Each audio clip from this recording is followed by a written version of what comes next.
Hello, my name's Mattie. Welcome to my Storyland.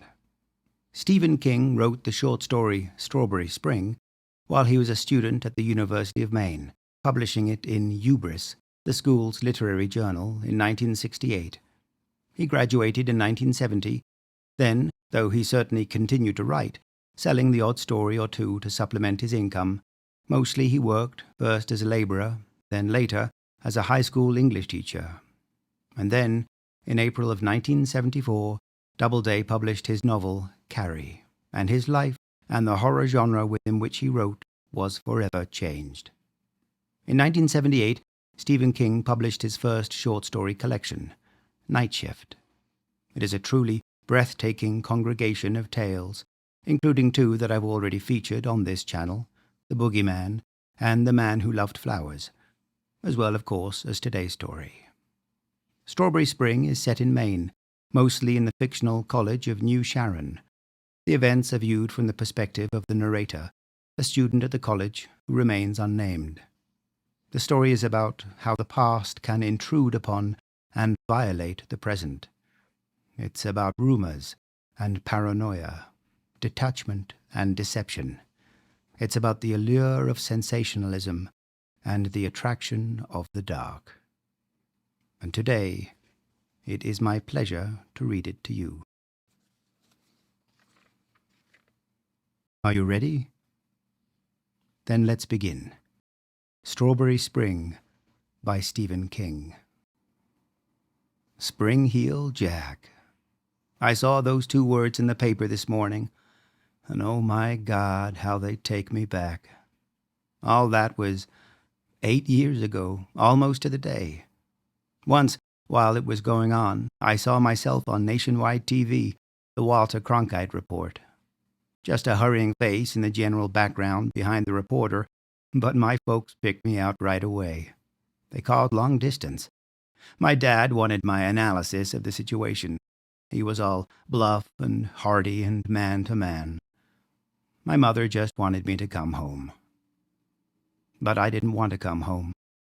I was enchanted by that dark and mist-blown strawberry spring, and by the shadow of violent death that walked through it on those nights 8 years ago. The shadow of Spring Heel Jack. In New England, they call it a strawberry spring. No one knows why. It's just a phrase the old-timers use. They say it happens once every 8 or 10 years. What happened at New Sharon Teachers College that particular strawberry spring? There may be a cycle for that too, but if anyone has figured it out, they've never said. At New Sharon, the strawberry spring began on the 16th of March, 1968. The coldest winter in 20 years broke on that day. It rained, and you could smell the sea 20 miles west of the beaches. The snow, which had been 35 inches deep in places, began to melt, and the campus walks ran with slush. The winter carnival snow sculptures, which had been kept sharp and clear-cut for 2 months by the sub-zero temperatures, at last began to sag and slouch. The caricature of Lyndon Johnson in front of the Tep Fraternity House cried melted tears. The dove in front of Prashner Hall lost its frozen feathers, and its plywood skeleton showed sadly through in places. And when night came, the fog came with it, moving, silent and white along the narrow college avenues and thoroughfares. The pines on the wall poked through it like counting fingers, and it drifted, slow as cigarette smoke, under the little bridge down by the Civil War cannons. It made things seem out of joint, strange, magical. The unwary traveler would step out of the juke-thumping, brightly lit confusion of the grinder, expecting the hard, clear starriness of winter to clutch him, and instead he would suddenly find himself in a silent, muffled world of white, drifting fog, the only sound his own footsteps and the soft drip of water from the ancient gutters. You half expected to see Gollum or Frodo and Sam to go hurrying past, or to turn and see that the grinder was gone, vanished, replaced by a foggy panorama of moors and yew trees, or perhaps a druid circle or a sparkling fairy ring. The jukebox played Love is Blue that year. It played Hey Jude endlessly. endlessly. It played Scarborough Fair. And at 10 minutes after 11 on that night, a junior named John Dancy, on his way back to his dormitory, began screaming into the fog, dropping books on and between the sprawled legs of the dead girl lying in a shadowy corner of the Animal Sciences parking lot, her throat cut from ear to ear, but her eyes open and almost seeming to sparkle, as if she'd just successfully pulled off the funniest joke of her young life. Dancy, an education major and a speech minor, screamed and screamed and screamed. The day was overcast and sullen, and we went to classes with questions eager in our mouths. Who? Why? When do you think they'll get him? And always the final, thrilled question. Did you know her? Did you know her? Yes, I had an art class with her. Yes, one of my roommate's friends dated her last term. Yes, she asked me for a light once in the grinder. She was at the next table. Yes, yes, yes, oh yes, We all knew her. Her name was Gail Kerman, and she was an art major. She wore granny glasses and had a good figure. She was well-liked, but her roommates had hated her. She had never gone out much, even though she was one of the most promiscuous girls on campus. She was ugly, but cute. She'd been a vivacious girl who talked little and smiled seldom. She'd been pregnant, and she'd had leukemia. She was a lesbian who'd been murdered by her boyfriend. It was strawberry spring, and on the morning of the 17th of March, we all knew Gail Kerman. Half a dozen state police cars crawled onto the campus, most of them parked in front of Judith Franklin Hall, where the Kerman girl had lived.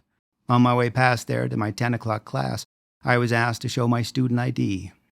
I was clever. I showed him the one without the fangs. "Do you carry a knife?" the policeman asked, cunningly. "Is it about Gail Kerman?" I asked, after I told him that the most lethal thing on my person was a rabbit's foot keychain. "What makes you ask?" he pounced. I was 5 minutes late to class. It was strawberry spring, and no one walked by themselves through the half-academical, half-fantastical campus that night. The fog had come again, smelling of the sea, quiet and deep. Around 9 o'clock, my roommate burst into our room, where I had been busting my brains on a Milton essay since 7. "They caught him," he said. "I heard it over at the grinder."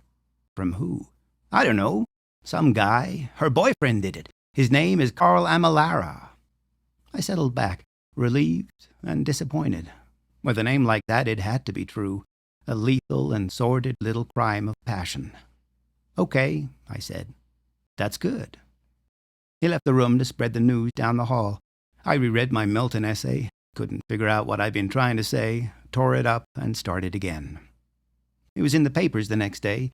There was an incongruously neat picture of Amalara, probably a high school graduation picture, and it showed a rather sad-looking boy with an olive complexion and dark eyes and pockmarks on his nose.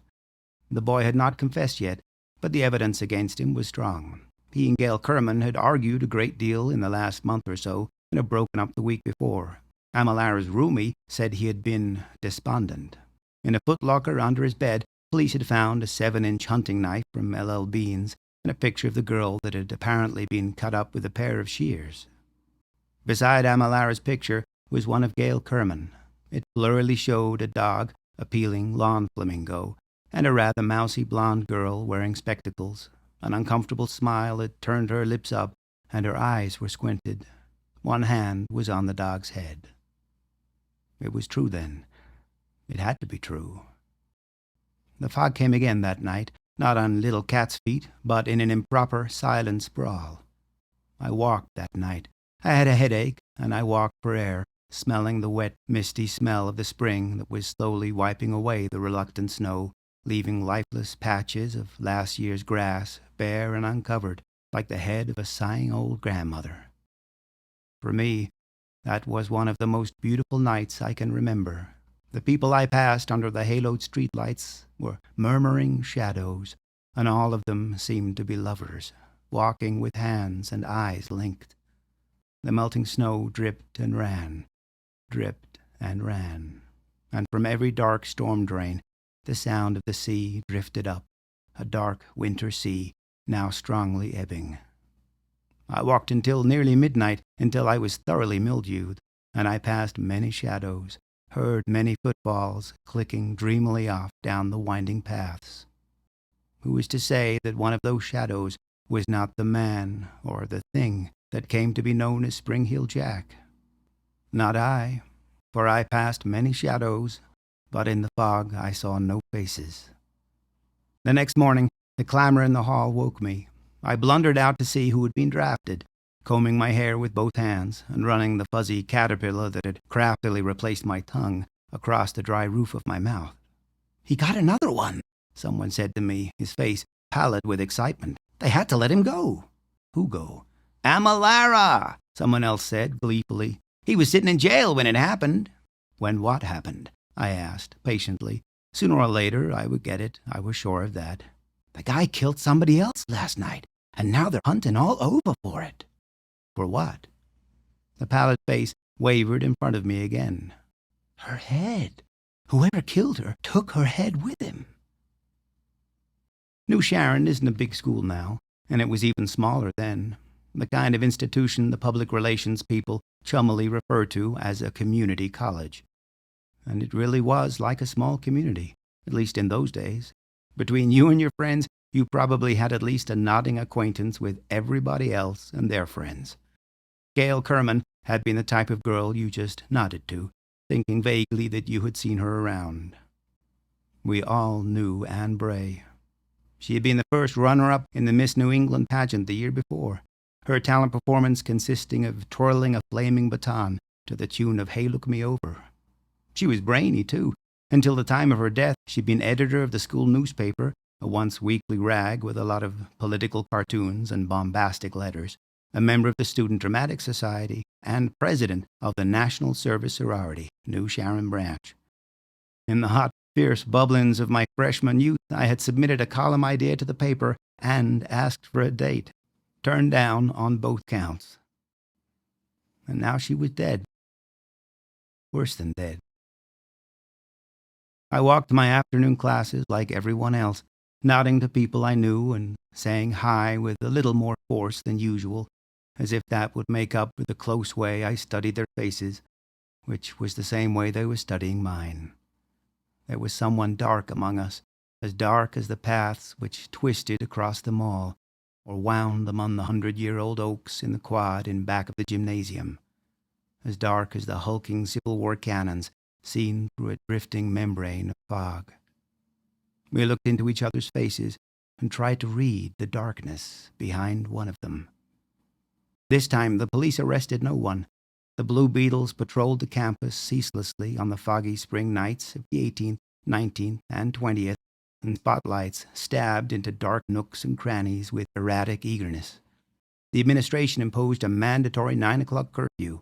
A foolhardy couple discovered necking in the landscaped bushes north of the Tate Alumni Building were taken to the New Sharon police station and grilled unmercifully for 3 hours. There was a hysterical false alarm on the 20th when a boy was found unconscious in the same parking lot where the body of Gail Kerman had been found. A gibbering campus cop loaded him into the back of his cruiser and put a map of the county over his face without bothering to hunt for a pulse, and started towards the local hospital, siren wailing across the deserted campus like a seminar of banshees. Halfway there, the corpse in the back seat had risen up and asked hollowly, "Where the hell am I?" The cop shrieked and ran off the road.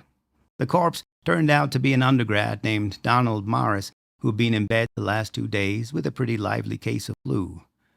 Was it Asian last year? I can't remember. Anyway, he fainted in the parking lot on his way to the grinder for a bowl of soup and some toast. The days continued, warm and overcast. People clustered in small groups that had a tendency to break up and reform with surprising speed. Looking at the same set of faces for too long gave you funny ideas about some of them. And the speed with which rumors swept from one end of the campus to the other began to approach the speed of light. A well-liked history professor had been overheard laughing and weeping down by the small bridge. Gail Kerman had left a cryptic 2-word message written in her own blood on the blacktop of the Animal Sciences parking lot, Both murders were actually political crimes, ritual murders that had been performed by an offshoot of the SDS to protest the war. This was really laughable. The New Sharon SDS had 7 members. One fair-sized offshoot would have bankrupted the whole organization. This fact brought an even more sinister embellishment from the campus right-wingers. Outside agitators. So, during those queer, warm days, we all kept our eyes peeled for them. The press, always fickle, ignored the strong resemblance our murderer bore to Jack the Ripper and dug further back, all the way back to 1819. Anne Bray had been found on a soggy path of ground some 12 feet from the nearest sidewalk, and yet there were no footprints, not even her own. An enterprising New Hampshire newsman with a passion for the arcane christened the killer Spring-Heel Jack, after the infamous Dr. John Hawkins of Bristol, who did 5 of his wives to death with odd pharmaceutical knickknacks. And the name, probably because of that soggy yet unmarked ground, stuck. On the 21st, it rained again, and the mall and quadrangle became quagmires. The police announced that they were assaulting plainclothes detectives, men and women, about, and took half the police cars off duty. The campus newspaper published a strongly indignant, if slightly incoherent, editorial protesting this. The upshot of it seemed to be that, with all sorts of cops masquerading as students, it would be impossible to tell a real outside agitator from a false one. Twilight came, and the fog with it, drifting up the tree-lined avenues, slowly, almost thoughtfully, blotting out the buildings, one by one. It was soft, insubstantial stuff, but somehow implacable and frightening. Spring-Heel Jack was a man, no one seemed to doubt that. But the fog was his accomplice, and it was female. Or so it seemed to me. It was as if our little school was caught between them, squeezed in some crazy lover's embrace, part of a marriage that had been consummated in blood. I sat and smoked, and watched the lights come on in the growing darkness, and wondered if it was all over. My roommate came in and shut the door quietly behind him. "It's going to snow soon," he said. I turned around and looked at him. "Does the radio say that?" "No," he said. "Who needs a weatherman? Have you ever heard of Strawberry Spring?" "Maybe," I said. "A long time ago. Something grandmothers talk about, isn't it?" He stood beside me, looking out at the creeping dark. "Strawberry Spring is like Indian summer," he said, "only much more rare. You get a good Indian summer in this part of the country once every 2 or 3 years. A spell of weather like we've been having is supposed to come only every 8 or 10. It's a false spring, a lying spring, like Indian summer is a false summer. My own grandmother used to say Strawberry Spring means the worst northern winter is still on the way, and the longer this lasts, the harder the storm." "Folk tales," I said. "Never believe a word." I looked at him. "But I'm nervous. Are you?" He smiled benevolently and stole one of my cigarettes from the open pack on the window ledge. "I suspect everyone but me and thee," he said, and then the smile faded a little. "And sometimes I wonder about thee. Want to go over to the Union and shoot some 8-ball? I'll spot you 10. Trig prelim next week. I'm going to settle down with a magic marker and a hot pile of notes." For a long time after he was gone, I could only look out the window. And even after I'd opened my book and started in, part of me was still out there, walking in the shadows where something dark was now in charge. That night, Adele Parkins was killed. 6 police cars and 17 collegiate-looking plainclothesmen, 8 of them were women imported all the way from Boston, patrolled the campus. But Spring-Heel Jack killed her just the same, going unerringly for one of our own. The false spring, the lying spring, aided and abetted him. He killed her and left her propped behind the wheel of her 1964 Dodge to be found the next morning. And they found part of her in the back seat and part of her in the trunk. And written in blood on the windshield, this time fact instead of rumor, were 2 words. Ha, ha. The campus went slightly mad after that. All of us, and none of us had known Adele Parkins. She was one of those nameless, harried women who worked the breakback shift in the grinder from 6 to 11 at night, facing hordes of hamburger-happy students on study break from the library across the way. She must have had it relatively easy those last 3 foggy nights of her life. The curfew was being rigidly observed, and after 9 the grinder's only patrons were hungry cops and happy janitors. The empty buildings had improved their habitual bad temper considerably. There is little left to tell. The police, as prone to hysteria as any of us and driven against the wall, arrested an innocuous homosexual sociology graduate student named Hanson Gray, who claimed he could not remember where he had spent several of the lethal evenings.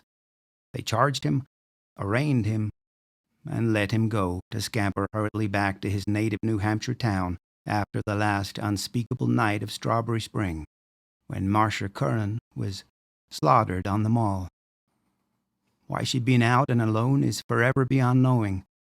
She was a fat, sadly pretty thing who lived in an apartment in town with 3 other girls. She had slipped on campus as silently and as easily as Spring Heel Jack himself. What had brought her? Perhaps her need was as deep and as ungovernable as her killer's, and just as far beyond understanding. Maybe a need for one desperate and passionate romance with the warm night, the warm fog, the smell of the sea, and the cold knife. That was on the 23rd. On the 24th, the president of the college announced that spring break would be moved up a week, and we scattered, not joyfully, but like frightened sheep before a storm, leaving the campus empty and haunted by the police and one dark specter.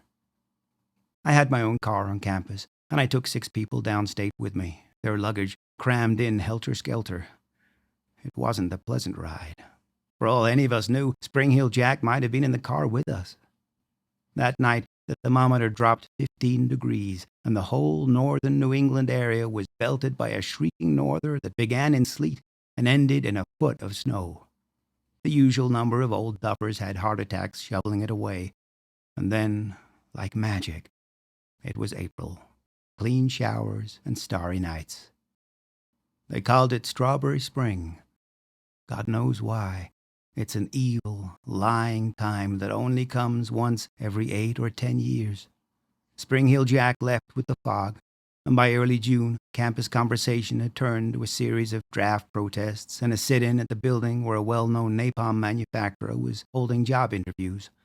By June, the subject of Spring Heel Jack was almost unanimously avoided, at least aloud. I suspect there were many who turned it over and over privately, looking for the one crack in the seamless egg of madness that would make sense of it all. That was the year I graduated, and the next year was the year I married. A good job in a local publishing house. In 1971, we had a child, and now he's almost school age, a fine and questing boy with my eyes and her mouth. Then today's paper. Of course, I knew it was here. I knew it yesterday morning when I got up and heard the mysterious sound of snowmelt running down the gutters and smelled the salt tang of the ocean from our front porch, 9 miles from the nearest beach. I knew Strawberry Spring had come again when I started home from work last night and had to turn on my headlights against the mist that was already beginning to creep out of the fields and hollows, blurring the lines of the buildings and putting fairy halos around the street lamps. This morning's paper says a girl was killed on the New Sharon campus near the Civil War cannons. She was killed last night and found in a melting snowbank. She was not all there. My wife is upset. She wants to know where I was last night. I can't tell her because I don't remember. I remember starting home from work, and I remember putting my headlights on to search my way through the lovely, creeping fog. But that's all I remember. I've been thinking about that foggy night when I had a headache and walked for air and passed all the lovely shadows without shape or substance. And I've been thinking about the trunk of my car. Such an ugly word. Trunk. I'm wondering why in the world I should be afraid to open it. I can hear my wife as I write this in the next room, crying.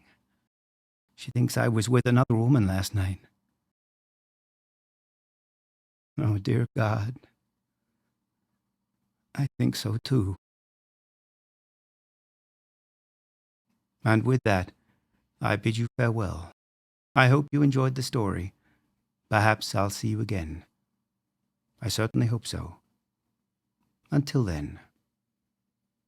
Hello, Mattie here. Thanks for watching me read stuff. There are lots more videos of me reading stuff over on my channel, and if there's other stuff you'd really like me to read, just let me know in the comment section below. Don't forget to hit the like and subscribe buttons, and I upload new videos all the time, so maybe hit the bell icon too, so you can get notified when new stuff comes out.